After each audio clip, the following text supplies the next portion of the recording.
আরে মোরো আরে মোরো আমার গোরা দিত মনে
গোরা দিল মনে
নদিয়ার চাঁদ গৌর সুন্দর।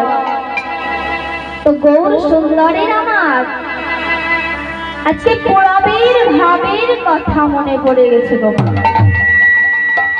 তো আমার গৌর হরি হলেন রাধা কৃষ্ণের মিলিত তনু গোড়ারূপ। তো গৌর হরি কখনো কৃষ্ণ ভাব কখনো রাধা ভাবের উদ্দীপন হয়। গৌর সুন্দরের আমার রাধা ভাবের উদ্দীপন হয়েছে গোমা। তো গৌর সুন্দরীর যেই না রাধা ভাবের উদ্দীপন হয়েছে, বৃন্দাবনে রাধা রানী যেমন ভাবে কেঁদেছিলেন ঠিক তেমনি ভাবে গৌর সুন্দর আমার আজকে কাঁদছে। কেমন ভাবে? আমার কৃষ্ণ কই কৃষ্ণ কই কৃষ্ণ কই কৃষ্ণ কই কৃষ্ণ কই কৃষ্ণ কই কৃষ্ণ কই কৃষ্ণ কই কৃষ্ণ কই কোথা গেলি কৃষ্ণ পাবো কৃষ্ণ কই কৃষ্ণ কই কথা গেলে কৃষ্ণ পাবো কৃষ্ণ কই কৃষ্ণ কই কথা গেলে কৃষ্ণ পাবো কৃষ্ণ কই কৃষ্ণ কই কোথা গেলে কৃষ্ণ পাবো কৃষ্ণ কই কৃষ্ণ কই কথা গেলে কৃষ্ণ আরে বলেন সর্ব দামোদর কৃষ্ণ আরে বলেন সর্ব দামোদর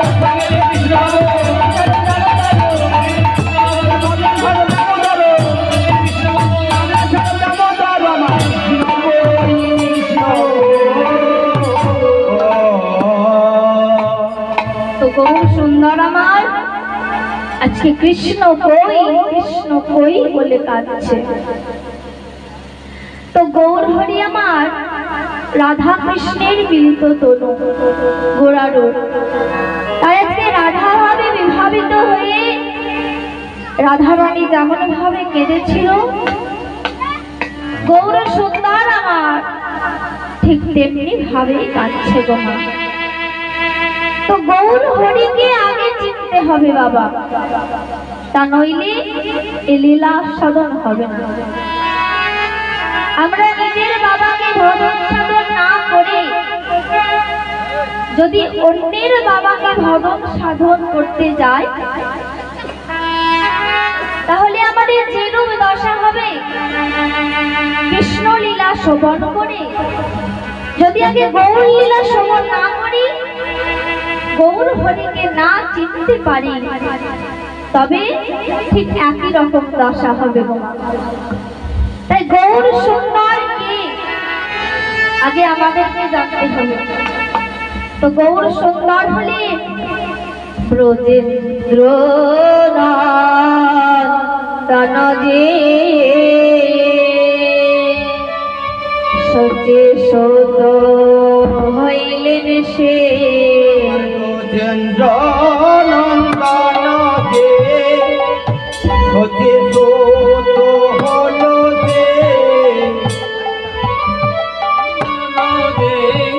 সচে সত হইল সে ব্রজেন্দ্র নন্দন যে সচে সত হইল সে আরে বলরাম হইল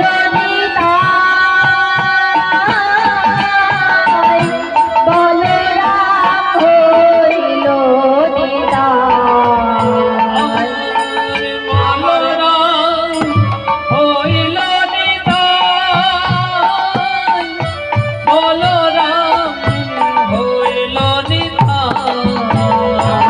আরে বলরাম হইল নিতাই, বলরাম হইল নিতাই।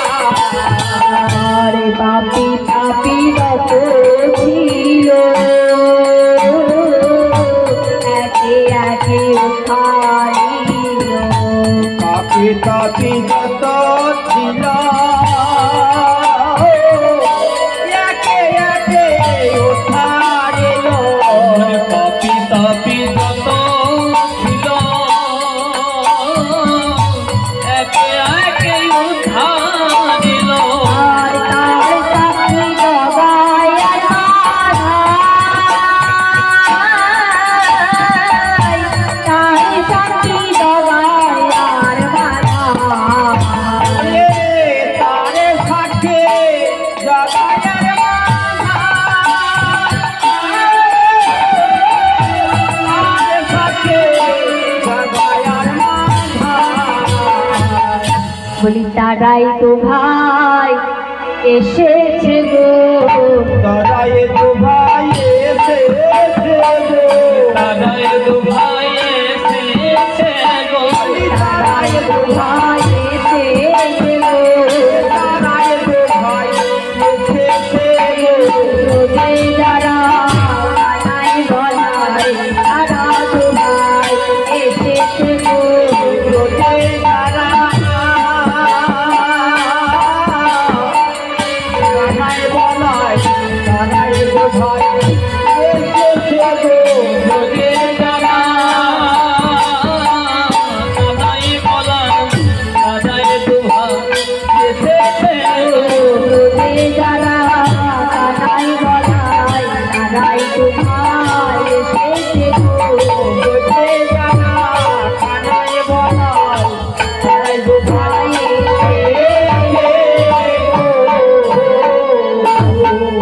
তো ব্রজলীলায় যারা কানাই আর বলাই ছিল তারাই কলিযুগে গৌর আর নিতাই হয়ে এসেছেন গোমা।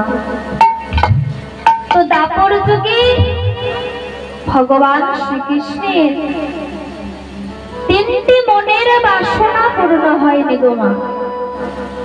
সেই দিন বাচ্চা হলো ওই ছন মধুরী মা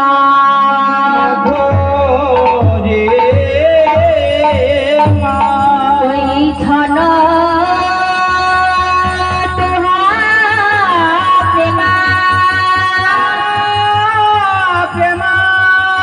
ওই ছন সুখে দেহ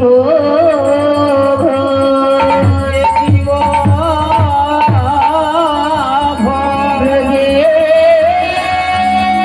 দিনবাঞ্ছিত ব্রজে না হইল পোরা হইল পোর আজ ভাবে আনা পাইল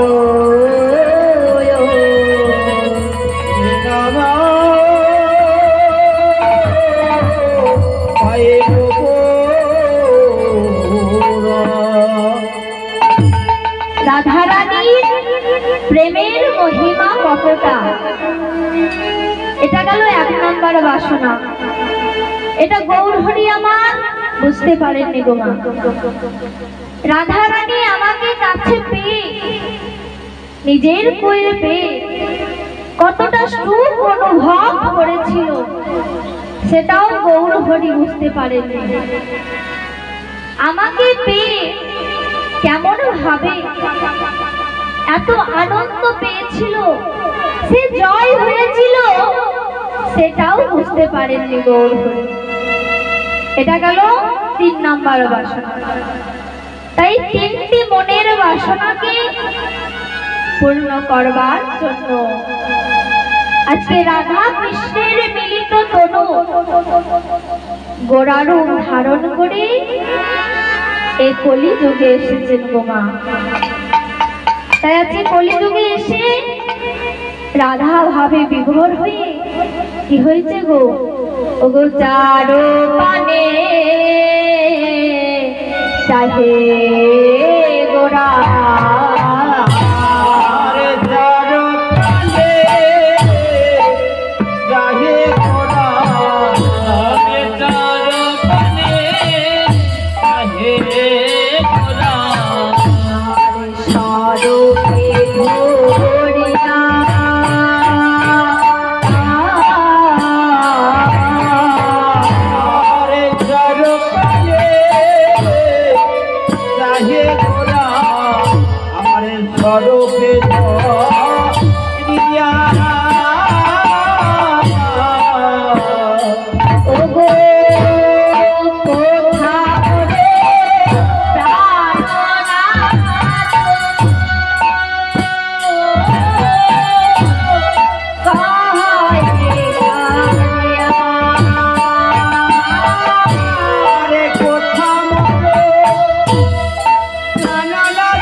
ব্রজলীলায় যারা ললিতা আর বিশাখা ছিল, তারা এই কলিযুগে স্বরূপ দামোদর আর রায় রামানন্দ হয়ে এসেছে গো মা। তাই গৌর সুন্দর সেই ভক্তের কণ্ঠ জড়িয়ে ধরে আছে আর বলছে, তোরা আমায় দয়া করে বলে দে, আমি কেমন করে আজকে কৃষ্ণকে পাবো, তোরা আমায় বলে দে। তখন যেই না গলা জড়িয়ে ধরে বসে আছে, দূরেতে দেখতে পেয়েছে একটা তমাল বৃক্ষ।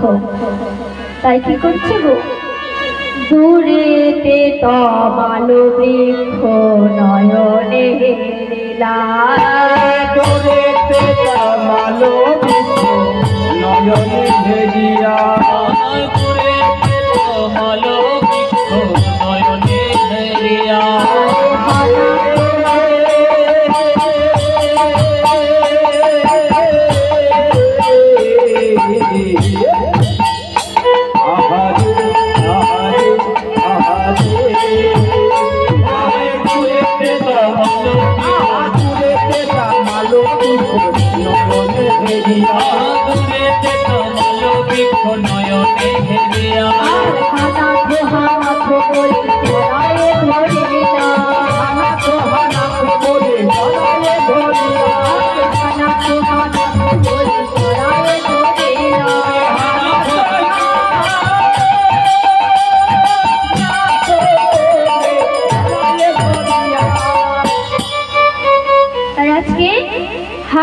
হানাথো বলে সেই দূরেতে যেই তমাল বৃক্ষটাকে দেখেছিল, সেই তমাল বৃক্ষটাকে জড়িয়ে ধরেছে গো মা। কেন? কারণ তমাল বৃক্ষের রংটাও কালো আর আমার ভগবান শ্রীকৃষ্ণের রংটাও কালো। সবাই দেখতে পাচ্ছে রংটা হচ্ছে কালো। তাই যেই না তমাল বৃক্ষকে দেখেছে, সেই তমাল বৃক্ষটিকে দেখে মনে হয়েছে সেটা বুঝি আমার কৃষ্ণ। তাই তাকে জড়িয়ে ধরেছে আর কৃষ্ণ কৃষ্ণ বলে কাঁদছে। আর আজকে অন্তরঙ্গ ভক্তের গলা জড়িয়ে ধরেও কাঁদছে গো মা। তো অন্তরঙ্গ ভক্ত শনে করে রস আস্বাদন,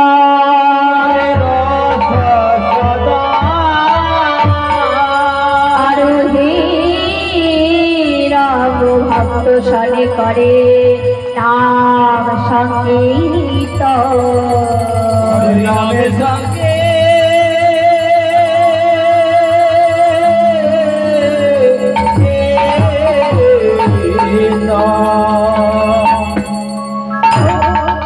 এই স্বরূপ দামোদর রায় রামানন্দ শিখি মাইতি, তা হলো গৌরের অন্তরঙ্গ ভক্ত।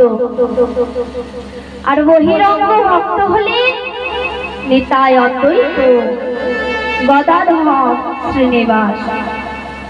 তো গৌর সুন্দর আমার আজকে অন্তরঙ্গ ভক্তের গলা জড়িয়ে ধরে কাঁদছে গো মা। তো ভক্ত না হলে কখনো ভগবানকে পাওয়া যাবে না গো মা। তো আজকে আমরা এক ভক্তের কথা শুনবো, যে ভক্ত দাপর লীলায় আমার গোবিন্দের সঙ্গ পেয়েছিল গো মা, সে গোবিন্দের সখা হয়েছিল। আজকে যে ভক্তের কথা আমরা শুনবো তার নাম হলো তরণী।